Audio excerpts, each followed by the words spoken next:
હાલ ગુજરાતમાં જે ચર્ચાનો વિષય બન્યું છે કે લોકગાયક કિંજલ દવેએ જે આંતરજ્ઞાતીય લગ્ન કર્યા છે તેને લઈને ક્યાંક સમાજે વિરોધ કર્યો છે તો ક્યાંક સમાજે સમર્થન પણ આપ્યું છે. આજે આપણી સાથે રાજકોટ બ્રહ્મ સમાજના આગેવાન મિલનભાઈ શુકલ છે. તેમની પાસેથી જાણવું છે કે ખરેખર તે કઈ રીતે આ મુદ્દાને જોવે છે. મિલનભાઈ, BS9માં સૌપ્રથમ તો આપનું સ્વાગત છે. જે આ મુદ્દો બન્યો છે, જે મુદ્દા એટલો ચર્ચામાં આવ્યો છે, આ મુદ્દાને તમે કઈ રીતે જોવો છો? આ મુદ્દો ચર્ચામાં એટલે આવ્યો છે કે કિંજલ દવે છે એ એક સેલિબ્રિટી છે, એટલે આ મુદ્દો વધારે પડતો ચર્ચામાં આવ્યો છે અને ઘણા લોકો એનું સમર્થન ને વિરોધ કરી રહ્યા છે.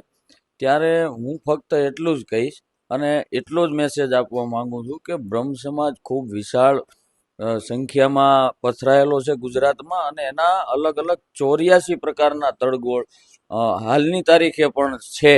તો એ 84 તળગોળમાંથી 5 પરગણા એ એક અમારું તળગોળ છે, અને બાકીના 83 જે તળગોળ છે એમાં આ ક્યાંક ને ક્યાંક અલગ અલગ બંધારણો હતા, પણ કાળક્રમે એ બંધારણો એનું અસ્તિત્વ ખતમ થઈ ગયું છે. જ્યારે 5 પરગણા બ્રહ્મ સમાજ આજની તારીખે પણ પોતાના બંધારણ મુજબ ચાલે છે. એ બંધારણને અનુરૂપ જ્યારે કોઈ નિર્ણય લેવામાં આવ્યો હોય ત્યારે એના ઉપર હું એવું માનું છું કે કોઈ પણ બોલવાનો હક કે અધિકાર નથી. એ ત્યાંના લોકલ આગેવાનો અને 5 પરગણા બ્રહ્મ સમાજના જે અત્યારના હોદ્દેદારો છે એ મળી અને કોઈ સારો નિર્ણય કરે તો સારી બાબત છે. મિલનભાઈ, આપ બ્રહ્મ સમાજના આગેવાન છો. જે કિંજલ દવે દ્વારા જે કંઈ પણ નિર્ણય લેવામાં આવ્યો, જે કંઈ કરવામાં આવ્યું, તમને શું લાગે ખરેખર યોગ્ય છે કે નથી? અત્યારે મેં તમને પહેલા જ કીધું એમ 83 તળગોળમાં બ્રાહ્મણોના પોતપોતાની રીતે નિર્ણય લેવાની બધાને છૂટ છે, પરંતુ જો આપણે કોઈ સમાજ સાથે જોડાણેલા હોય અને આપણે કોઈ સમાજમાંથી આવતા હોય ત્યારે એના બંધારણને અનુરૂપ આપણું વર્તન 1000% હોવું જોઈએ. અને એમણે ક્યાં મેરેજ કરવા એ એમનો વ્યક્તિગત પ્રશ્ન છે, પણ જ્યારે એના સમાજે નિર્ણય આવડો મોટો લીધો ત્યારે એ સમાજ વિશે કાંઈ બોલવું કે સમાજમાં કોઈ અસામાજિક તત્વો, તો આ વાતથી ખરેખર અમે સહમત નથી. કારણ કે સમાજમાં ક્યારેય અસામાજિક તત્વો હોતા નથી. સમાજનું કામ કરનારા હંમેશની માટે પોતાનું સમય અને આર્થિક યોગદાન આપી અને સમાજ માટેથી કંઈક ને કંઈક ચિંતા કરતા હોય છે. આજે તમામ જ્ઞાતિ એવું ઈચ્છે છે, આપ બધા જોવો છો, સરકાર પાસે કાયદાની માંગ કરે છે, મૈત્રી કરારને લઈ, પ્રેમ લગ્નને લઈ, અને જ્યારે બધો સમાજ વિરોધ નોંધાવી રહ્યો છે કે ભાઈ પ્રેમ લગ્નમાં મા બાપની સહી ફરજિયાત, ને કદાચ ગુજરાત સરકાર કાલે આજે મેં હમણાં જ ટીવીમાં જોયું કે એનો અમલ પણ કરવા જઈ રહી છે. ત્યારે એક વાત તો ચોક્કસ છે કે દરેક જ્ઞાતિ આજે પોતાની દીકરી ક્યાંય ન જાય એવું ઈચ્છે છે. ત્યારે સામાજિક આગેવાન તરીકે હું પણ એવું જ ઈચ્છતો હોય કે અમારી દીકરી અમારા જ સમાજમાં રહે, પણ છતાં એનો કોઈ નિર્ણય હોય તેનો વ્યક્તિગત નિર્ણય છે, પણ અમે સમાજના નિર્ણયની સાથે જ રહેવું જોઈએ અને હું પણ 5 પરગણા બ્રહ્મ સમાજની સાથે. મિલનભાઈ, સમાજની દીકરી સમાજમાં જ રહે, આવું બધા ઈચ્છતા હોય છે, પરંતુ જે ચર્ચાનો વિષય બન્યો છે એ તો ખરેખર ત્યાંથી બન્યો કે જ્યારથી આ મુદ્દાને લઈને કિંજલ દવેએ મૌન તોડ્યું અને એક સોશિયલ મીડિયા પર વિડીયો બહાર પાડ્યો કે જો મારા પરિવારને સમાજ બહિષ્કાર કરવા ઈચ્છે છે તો કદાચ એને એવું પણ કીધું છે કે મારા પપ્પા માટે થઈને હું મારા ભગવાન પણ છોડવા તૈયાર છું. આ ખરેખર આને તમે કઈ રીતે જુઓ છો? ખરેખર એને આવું ન બોલવું જોઈએ હું ઈચ્છું છું. કારણ કે જે ઘટના બની એની પહેલી વાત એ હતી કે એને ત્યાંના લોકલ સામાજિક આગેવાનો અથવા તો ગુજરાત બ્રહ્મ સમાજના આગેવાનોની પાસે આ વાત રજૂ કરી અને એને પણ ક્યાંક એના મનની વાત રજૂ કરવાનો પૂરતો મોકો હું એવું માનું છું કે આપવામાં આવે તો 1000% આવે, પણ એની બદલે તમે સોશિયલ મીડિયામાં કે કોઈ આવા પ્લેટફોર્મ ઉપર આવી અને સમાજ વિશેથી કાંઈ તમે ઘસાતું બોલો તો ખરેખર દુર્ભાગ્યપૂર્ણ વાત છે. આવું કોઈ ન કરવું જોઈએ. અને તમે જેમ કીધું તો હું સ્પષ્ટ કરવા માંગુ છું કે મેં પહેલા જ કીધું કે આ સેલિબ્રિટી છે એટલે આ મામલાને આટલો બધો હાઇલાઇટ કરવામાં આવ્યો. બાકી અગાઉ પણ ત્યાં ઘણા લોકોને આવી રીતે બહિષ્કાર કરવામાં આવ્યો. અને તમે ત્યાંની વાત છોડો, અમારા રાજકોટમાં 2 વર્ષ પહેલા એક લવ જેહાદની ઘટના હતી. અમે એ પરિવારનો પણ અમે સામૂહિક અહીં રાજકોટથી અમે જ્ઞાતિ બહાર મૂકવાનો ઠરાવ કરેલો છે અને બ્રહ્મ સમાજની બધા આગેવાનોની હાજરીમાં અમે આ ઠરાવ કરેલો છે. આપ તમે કહો તો હું તમને પુરાવા આપવા તૈયાર છું. એટલે આવી જ્યારે કોઈ ઘટના બને ત્યારે સમાજ ભેગો થતો હોય, એમાં કોઈનો વ્યક્તિગત નિર્ણય હોતો નથી. કદાચ ભાવે કે ભાવે પણ મને ન ગમતું હોય છતાં પણ મારે સમાજના વિચારોની સાથે જોડાઈ રહેવું પડે છે. અને જે નિર્ણય હોય છે એ બહુમતીના આધારે સામૂહિક નિર્ણય હોય છે, કોઈનો વ્યક્તિગત નિર્ણય હોતો નથી. એવું ક્યાંય હોતું નથી કે ભાઈ મારે તમારે કોઈ યારે વાંધો હોય ને હું એને જ્ઞાતિ બહાર કરાવું, આવું ક્યાંય હોતું નથી. પણ બધા ભેગા મળી અને જે બંધારણ હોય એ બંધારણ મુજબ આજે દરેક સમાજના અલગ અલગ બંધારણો હોય છે, દરેક સમાજની અલગ અલગ પરંપરાઓ હોય છે, દરેક સમાજની અલગ અલગ સંસ્કૃતિ હોય છે. ત્યારે એના જીવંત રાખવા માટેથી સમાજના બંધારણો હોય છે, એ બંધારણોને કાયમ માટે જળવાઈ રહે એ માટેથી એ સમાજના આગેવાનો પ્રયત્નો કરતા હોય છે. ત્યારે આવા પ્રયત્નના ભાગ રૂપે આ બન્યું છે, એમાં કોઈ નવી વાત નથી.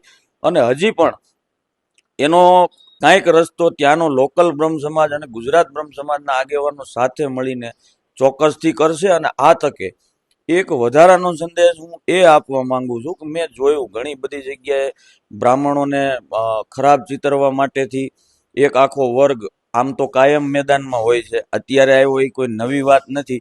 અને જે આપણું મહાસંમેલન અમે બ્રાહ્મણોનું 7 ડિસેમ્બરે રાજકોટ ખાતે રાખેલું, એમાં પણ એક મુદ્દો એ હતો કે બ્રાહ્મણોને અવારનવાર જે ટીવી ડિબેટોમાં સોશિયલ મીડિયામાં ખરાબ ચિતરવામાં આવે છે, આના ઉપર સરકાર કાયદો લાવે. અને એ આજે આખો બ્રહ્મ સમાજ જોઈ રહ્યો કે મુદ્દો બ્રાહ્મણોનો છે. કિંજલ પણ અમારી જે એક દીકરી છે, બ્રહ્મ સમાજના જે આગેવાનોએ નિર્ણય કર્યો એ જ અમારું જ એક તળગોળ છે. અને અમે ગુજરાત બ્રહ્મ સમાજ ખૂબ, મેં કીધું એમ 84 તળગોળનો સમાજ છે. ત્યારે બધા આખા બ્રહ્મ સમાજને ટાર્ગેટ કરી અને જે લોકો પોતાના સોશિયલ મીડિયા પ્લેટફોર્મ ઉપર અથવા તો ટીવીમાં ન્યૂઝમાં જે લોકો આવા નિવેદનો આપે છે પોતાની રીતે મનગળત, એવા લોકોને હું સ્પષ્ટ સંદેશ આપવા માંગુ છું કે તમે જો ખરેખર આ વસ્તુને ન માનતા હોય ને તમે બ્રાહ્મણોને આવી સલાહ દેવા આવ્યા કે જે ધર્મનો જાણકાર જ્ઞાતિ છે, જે સનાતન ધર્મની પરંપરાઓને અનુસરવું એ અમારો એક નૈતિક ફરજ છે, તો તમે વર્ણશંકર અને શંકર આ શાસ્ત્રમાં લખેલી વાત છે, આ કોઈ મેં કે તમે લખેલી વાત નથી. પણ વર્ણશંકર અને શંકર પ્રજા કોને કહેવાય એની વ્યાખ્યાની જેને ખબર નથી એવા લોકો બ્રહ્મ સમાજને ટાર્ગેટ કરી અને બ્રાહ્મણો આવાન જે ચિતરવાનો પ્રયત્ન કરે છે, આવા લોકોએ આ મુદ્દે બોલવાનો કોઈ હક નથી. આ ઉપરાંત જે સેલિબ્રિટીઓ અત્યારે હાલી નીકળ્યા છે એમને પણ હું એક સ્પષ્ટ સંદેશ આપવા માંગુ છું, ખાસ કરીને બ્રાહ્મણ સેલિબ્રિટીઓને, કે તમારા પાપેજા 83 તડગોળનું બંધારણ, તમારી અભિવ્યક્તિની આઝાદી, તમારી સ્વતંત્રતા વિચારો અને તમારે પોતાના વિચારોને જીવવા માટેથી તમે આ 83 તડગોળનું બંધારણ પૂરું કર્યું છે. છતાં પણ અમે ક્યાંય બોલતા નથી તમારા વિશે, તમને ફૂલ હાર પહેરાવીએ છીએ બ્રાહ્મણ હોવાના નાતે. પણ હવે સમયની જ્યારે એવી જરૂરિયાત ઊભી થઈ છે કે બ્રહ્મ સમાજ એક થઈ રહ્યો છે, ગુજરાત લેવલે એક થઈ રહ્યો છે, અલગ અલગ તડગોળના વાડા મૂકી અને બ્રાહ્મણો એક છત્ર નીચે આવી રહ્યા છે, ત્યારે તમે જ બ્રાહ્મણો વિશે આવી ટિપ્પણી કરો તો એના પહેલા તમારે ઈ જાહેર કરવું જોઈએ. ઉદાહરણ તરીકે ભાઈ જય વસાવડાનો મેં વિડીયો જોયો, તો જય વસાવડાએ પહેલા ઈ જાહેર કરવું જોઈએ કે કેટલી દીકરીઓની ફી ભરી.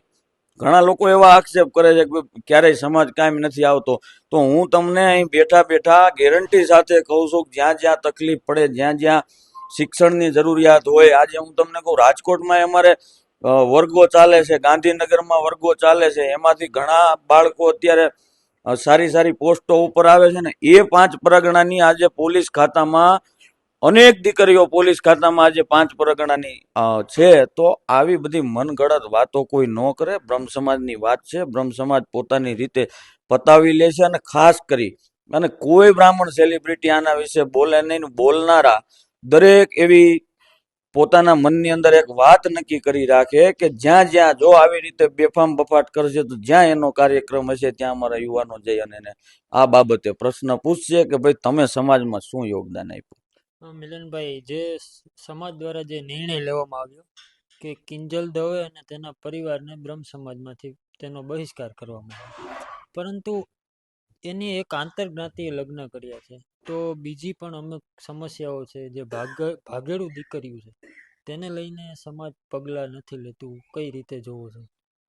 ભાગવાનો જે અત્યારે ઘટના છે એ દરેક સમાજ સાથે બને, ખાલી બ્રાહ્મણોની દીકરીઓ સાથે બને એવું નથી. અને દરેક સમાજ એની ચિંતા કરી અને આજે જ મેં તમને કીધું એમ એક કાયદો સરકાર લાવી રહી છે કે પ્રેમ લગ્ન કરનારમાં કોઈ પણ દીકરી હોય તો એનું રજીસ્ટ્રેશન પણ ત્યાં જ થાય અને એના માતા પિતાને પણ નોટિસ આપવામાં આવે. એવું મેં હમણાં જ ટીવીમાં જોયું, 30 દિવસની અંદર એને એનો જવાબ કે વાંધો રજૂ કરી શકે. તો પ્રેમ લગ્ન કરવો એ કોઈ ગુનો નથી, પણ લગ્નના નામે જે ભોળી ભાળી દીકરીઓ છે એમને ફસાવી અને જે લોકો આવા કૃત્ય કરે છે એની માલ મિલકત, એના મા બાપની સંપત્તિ જોઈ અને જે લોકો લગ્ન કરે છે, આની સામે બધા સમાજ અત્યારે પ્રતાંડિત છે. દરેક સમાજ, એમાં બ્રાહ્મણો ફક્ત પ્રતાંડિત છે એવું નથી. અને એના માટેથી બધા અલગ અલગ રેલીઓના આયોજન કરે છે, અલગ અલગ માંગણીઓ કરે છે. અને એ માંગણીઓને લઈ અને વર્તમાન સરકારે પણ આજે કદાચ એવી જાહેરાત કરી છે, હજી મને બહુ પાકો ખ્યાલ નથી, પણ ટીવીના માધ્યમથી મેં જોયું તો ખરેખર આ બંધ થવું જોઈએ. અને મેં તમને પહેલા જ કીધું, દરેક સમાજની એક પરંપરા હોય અને એ પરંપરાને જીવિત રાખવી એ આવનારી પેઢીની એક નૈતિક ફરજ ને જવાબદારી છે. તો એ લોકોએ આ વ્યાખ્યાની પૂરી ખબર નથી. મેં તમને કીધું એમ કે વણશંકર પ્રજા કોને કહેવાય અને શંકર પ્રજા કોને કહેવાય, એવા લોકો જ્યારે આવી બાબતોમાં પોતાના મંતવ્યો રજૂ કરવા માંડે, અને એને હું તો કહું છું ટીવી ચેનલોને વાળાને પણ કહું છું કે આવી બાબતમાં તમે ગમે એને બેસાડી દો જેને બોલવાની ભાન ન હોય, જેને પોતાને ખબર નથી, તમે ખાલી કોઈ તમારી ટીવી ડિબેટમાં આવે અને શાસ્ત્રોક રીતે તમે ફક્ત એટલું તો પૂછો કે ભાઈ શાસ્ત્ર મુજબ શંકર અને વણશંકર પ્રજાતિની વ્યાખ્યા શું, 90% નહીં ખબર હોય. હવે આવા લોકો તમારા સમાજનું કે હિન્દુ ધર્મનું જ્ઞાન આપશે. એટલે આવા જે હોશિયાર ને બુદ્ધિશાળી સમાજ છે, જે બ્રાહ્મણ સમાજ છે, એના ઉપર આવી રીતે પોતે અનાપ શનાપ કોઈએ બોલવું એ ગેરવ્યાજબી છે. અને જો વધારે પડતું કોઈ મર્યાદાના શબ્દોથી આગળ બોલશે તો અમે એના વિરુદ્ધ પણ ચોક્કસ પોલીસ ફરિયાદો પણ કરશું. અને જરૂર પડે અમારામાંથી કોઈ બ્રાહ્મણોમાંથી કોઈ આવી વાત બોલશે આના સમર્થનમાં, તો એના જાહેર કાર્યક્રમોમાં અમે એને જાહેરમાં યુવાનોના માધ્યમથી પૂછશું કે ભાઈ તમે સમાજ માટે શું યોગદાન આપ્યું. જો ખરેખર તમે કાંઈ યોગદાન નથી આપ્યું અને આજે તમે બ્રાહ્મણ હોવાના નાતે ઠેકડા મારો છો, તો આ વાત બિલકુલ ગેરવ્યાજબી છે અને આવી કોઈની વાત ચાલે નહીં. આ પ્રશ્ન એક તડગોળનો છે અને એના વિશે હું પોતે પણ એક સમાજનો સામાજિક આગેવાન હોવા છતાં પણ આના વિશે હું એક શબ્દ કહી શકું નહીં, કારણ કે એક ઇન્ટરનલ મેટર છે અને જે થાય એ ખૂબ સારું થવા જઈ રહ્યું છે અથવા તો સારું થશે એવા ભાવ સાથે અમે આગેવાનો અત્યારે પ્રયત્ન કરી રહ્યા છીએ કે આ વિવાદનો અંત આવે અને કોઈ વચલો રસ્તો ને સારો રસ્તો નીકળે. જી ચોક્કસથી, જે રીતે મિલનભાઈએ વાત કરી કે કિંજલ દવે એક સેલિબ્રિટી છે, કદાચ તેને પાડવા માટે કોઈ પણ વ્યક્તિ છે તે ઉશ્કેરી અને બોલી જતો હોય છે, પરંતુ જે આગેવાનો દ્વારા આવો બહિષ્કારને લઈને વાત કરવામાં આવી છે, તેને પણ જે પ્રશ્ન પૂછવામાં આવશે કે તમે સમાજ માટે શું કર્યું છે. કેમેરા પર્સન પ્રદીપ પાઠક સાથે રાજેશ જોશી, BS9 ન્યૂઝ, રાજકોટ.